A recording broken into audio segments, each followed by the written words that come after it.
So my name is Jonathan. I'm actually from Ireland.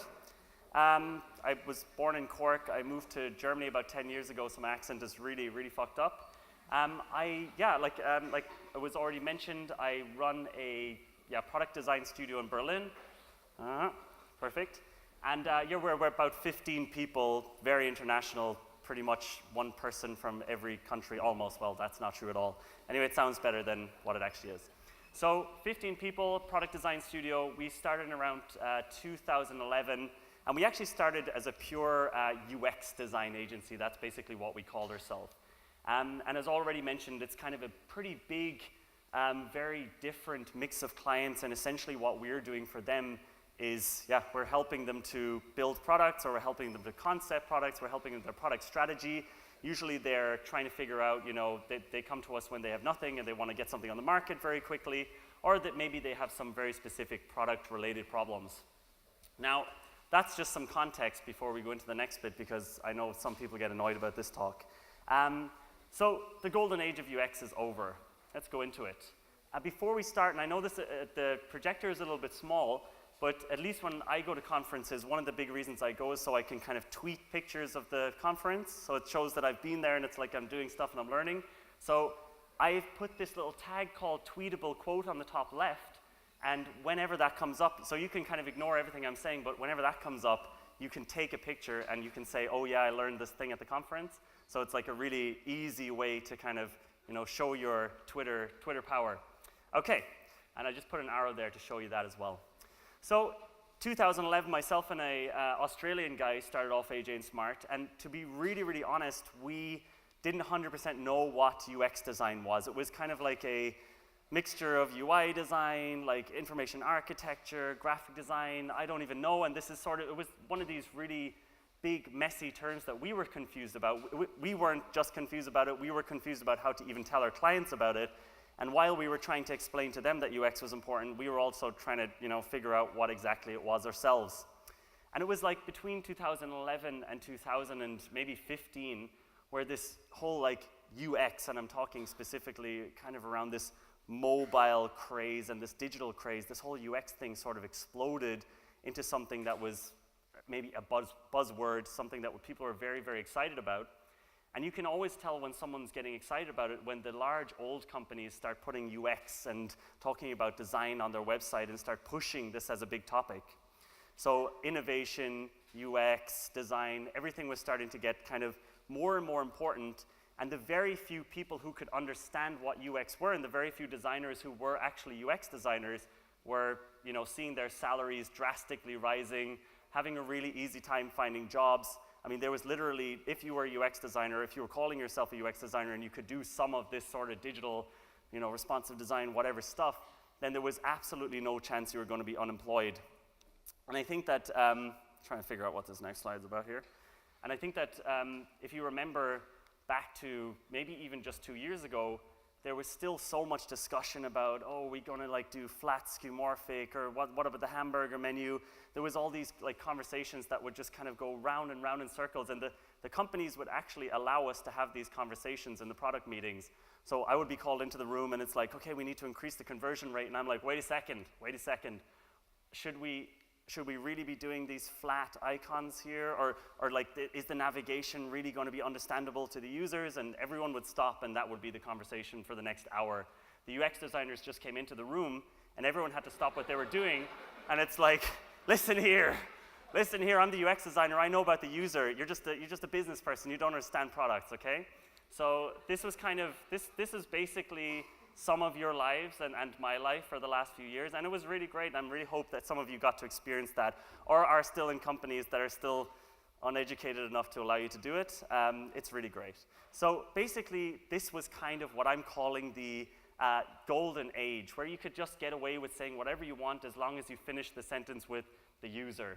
So the user won't like that, so whatever, let's put 8 hamburger menus on top, because the users, they love those hamburger menus. Black screen. Okay, 6 years later. Hey, is that just, that's a cool animation. Okay, so 6 years later, still running a product UX, some sort of digital agency. And the thing about the difference is now 6 years later is that this sort of UX and UI and digital and mobile and all of that sort of stuff, it's not really so special anymore. The companies who used to be like, scrambling to figure out what to do and how to go digital and how to go mobile and all of this sort of stuff, they kind of get it now. They understand that you need to hire these people. UX designers are being trained in colleges. The market is it's just much, much easier to find UX designers. I mean, about 3 years ago, just hiring for AJ&Smart was a nightmare because every time you put out a call for UX designer, just graphic designers came in. And now it's like, basically every person we interview is doing just as good or better a job that I was doing maybe 5 years ago. So the market is slowly becoming, it's starting to normalize this kind of upward trend of salaries, and the low supply and the high demand for UX is just starting to level out. Whether you believe that or not, that's what's happening in the industry. So, tweetable quote here. One of the big reasons for that is that the companies who used to say, okay, when the users, the users, they blame themselves when they're starting to use our products, and they're really, we need to make sure that the usability is perfect and all of this sort of stuff. The UX designers had to always explain this to companies, but now the companies 100% understand that if they want their products to be successful, it has to have great usability. It has to have almost like this table stakes level of UX design. Because these days, today, users don't blame themselves anymore when they get stuck, they blame the company. And the companies really do understand that. It's not something that I need to go in and explain to these companies. They get it, most of them. And I know some of you might be here saying, well, my company still doesn't get it, but I'm talking about the companies that, like, the majority of the companies we're working with now, or even the ones we're not working with, they get it. And if you need any proof of that, Samsung even gets it now. Samsung's starting to release products that are getting like 10 out of 10s in design. They now manage to actually put the effort in to build their design teams. It's really, really crazy. Like Samsung even starts getting higher design scores than Apple now. It's really, I mean, if this doesn't prove to you that the market is kind of, after getting saturated in terms of the UX and UI design, even product design, it's a bit of a warning, I would say. And I have all positive stuff coming up. And I think one thing that's important to know is that good enough is getting easier than ever to achieve. Pretty much someone coming right out of college today can learn how to use InVision in a day. They can learn how to use Sketch in a day. They can learn how to make pretty high fidelity prototypes extremely fast using some really easy to understand and basic design components, like if you look at the Google's material design. I mean, most of the successful apps that are on the market right now, they don't look like anything special because they're taking these pretty good components that weren't around maybe 5 years ago. 5 years ago, I had to figure out how to, like, what's the measurement of the header and what does this look like when it's on desktop. Now it's like 0 effort. 10 minutes, Jesus Christ, that went fast. Really 10 minutes? Okay, I'll go faster. So you get the point, it's all really easy now. So it's just like the level of difficulty, the barrier to entry for becoming a good UX designer is very low. And I would say that the juniors of today, now I'm talking about the kind of almost like production level skill of a UX designer, I think that the juniors of today coming out of college and being able to have access to these tools are not much different from the seniors of about 5 years ago. And I know some people will bitch about the experience thing, but that's another talk. So the problem if you're looking over the next 5 years for your career, or for my career, for anyone's career who is kind of going with this UX wave, is that good enough is not really enough. You can coast on maybe for another, who knows, you can coast for quite a while, but if you're looking for kind of growth in your career, this sort of good enough table stakes level of design is not really going to be enough for the companies that we're seeing starting to hire people and maybe the next gold rush of hiring designers. So this is the kind of core point of it, at least from what I understand, is that if you really want to be this new type of designer, and I'm just going to, for the sake of it, call it a product designer, if you want to kind of graduate or improve or kind of add some skills to your UX design catalog, it's not going to be enough to understand the user because the companies expect you to do that as your baseline job. You're also going to need to understand the business. It's a tweetable quote, by the way, and I see a good few people taking pictures of it. I'm really happy about that. Will I leave it up there for a little bit? Okay. Some people hate me right now. Okay, so I mean, this was really, I mean, it's just important to understand that it really used to be okay to say, look, the user won't like it, so we're going to do it the way the designers think we're going to do it. But it's not really, it's just not going to cut it anymore. And a lot of these companies who have reached this table stake level are just not going to, well, what's going to happen is that the UX designers are going to be pushed down into production roles, whereas the people who understand the business are going to be part of the actual product decisions. And I think that the thing about production roles, as in creating wireframes, creating screens, doing the actual handwork, I think the problem with that is that it's easier to commoditize. The salaries are going to get pushed down. It is super easy to find people who are good at this right now. So, now that I have 10 minutes, how do you or I actually make sure that we stay relevant during this kind of phase of commoditization? That's cool, I can see totally different fonts there, I like that. So, here's the three, I didn't do these animations, by the way, I don't know, they're doing them in real time right now. So these are the three things I think, I'm just going to blast through it. These are the three things I think you need to understand as a designer over the next few years if you want to sort of come into a company and start moving your way up from production level UX to actually being part of the business decisions and being in the room with the stakeholders while the product decisions are being made. And I think that understanding these three things are the perfect way to really not just have a seat at the table, but to be the most valuable designer. So the picture in the background you're going to get used to. So the first thing is strategy, and product strategy and business strategy, and just generally understanding the topic of strategy is extremely important. So the product you're working on, how does it connect to the other products and services within your company? How is the product actually that you're creating just pure data collector for the company? Why is this product why does it even exist within your company? What's going on there? So strategy is one of these super vague terms, and I'm not going to go all the way into it. I'm just going to tell you where you can learn exactly about it today. And one of the best articles that I've read on it is called What the Fuck is Strategy by Vince Law. Just Google What the Fuck is Strategy by Vince Law, and you're going to get an excellent article that breaks down product strategy step by step using the example of Tesla. Really, it's an excellent article. And I think just reading this article will give you an absolutely excellent overview and great ammo the next time you're sitting in the room with a product manager or someone involved in the business and you want to sound super smart. But I think it's a great starting, it's a primer. It takes like 6 minutes to read and you already have a very good understanding of product strategy. Also think these three articles from M.G. Siegler, it's the Leviathan, the whale, and the squid or something like that. I don't know if it's the squid. But this is about, it is actually the squid. So this is about Amazon, Netflix, and Tesla. And it's a broad picture of their product strategies over the next 10 years from this investor, M.G. Siegler. And it's a fantastic read to understand products, not just on like a here's exactly what I'm working on level. It's like, here's the bigger picture. Here's the bit that's actually valuable. So second thing that you really should understand, and this is something that I really managed to avoid for like 6 years, is growth. Check out the picture again. It's a guy cutting the grass. I just really like that picture. So, and I think that it really doesn't matter what product you're working on. I would say that almost like 95% of the people in this room, the products you're working on, the people who want this product to be created, they're concerned about growth. And whether that's customer growth, whether that market share growth. Growth is one of these things that's extremely important and almost one of those metrics that every single company can be guaranteed.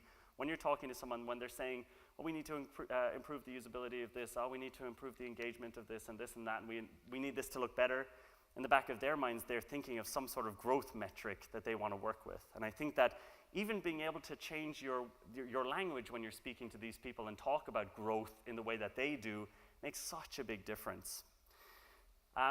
Some really quick examples of where to go. So growthhackers.com, it's like a big community which has a shitload of case studies showing how companies like Airbnb, Uber, whatever, how their growth strategies work. And it's a really, really great resource when you want to search for some 5 minutes. I like it. I'm actually going to get this done in 5 minutes.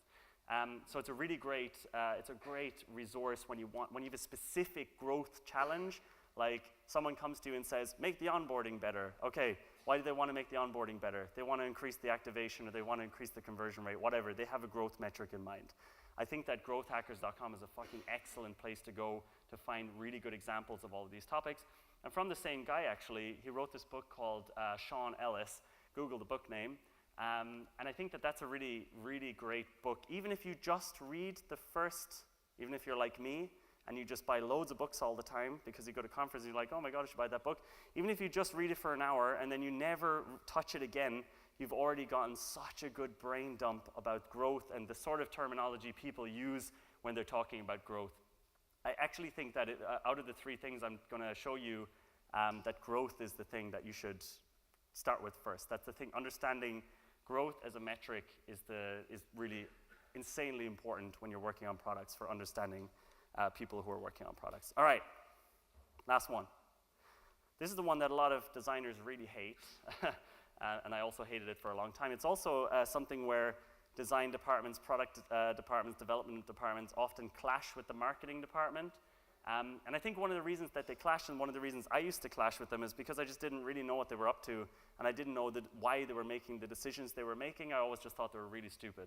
So now I actually think I understand it, and I now know how to speak to them, and I now have a way of sort of making sure we align on our priorities when we're starting with a product.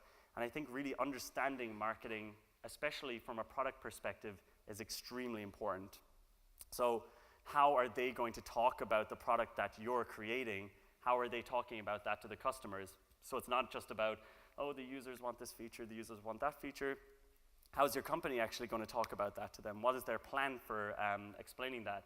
So if you Google Pirates Marketing Dave McClure, you're going to find this super basic, insanely ugly website, but you're going to find basically a PowerPoint of about 4 slides, which gives you everything you need to know about product marketing in a nutshell.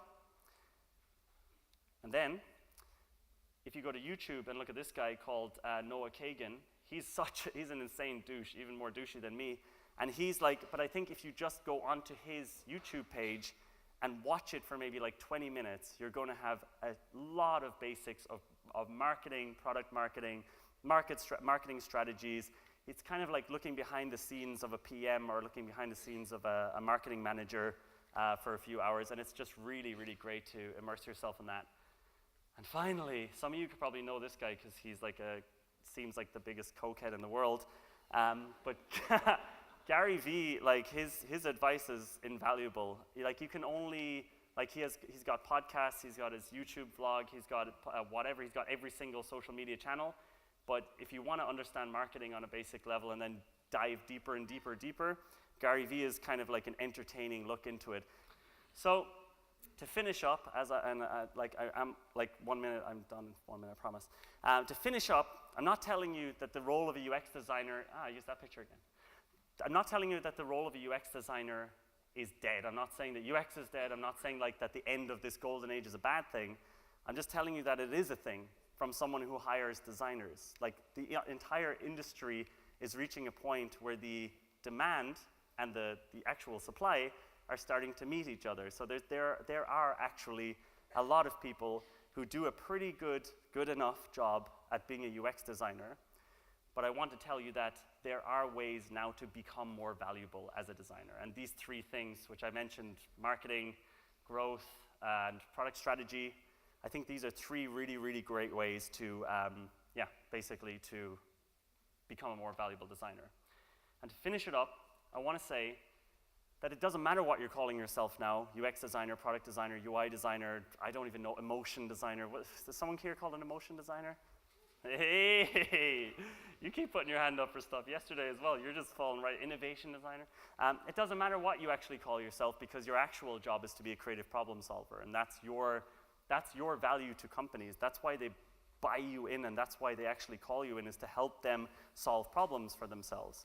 And I think that understanding the bigger picture of a product, the more you can understand, the better, and the more you can help them solve their problems. And you'll make your life easier for yourself, you'll make your life easier for them. And yeah, thanks guys.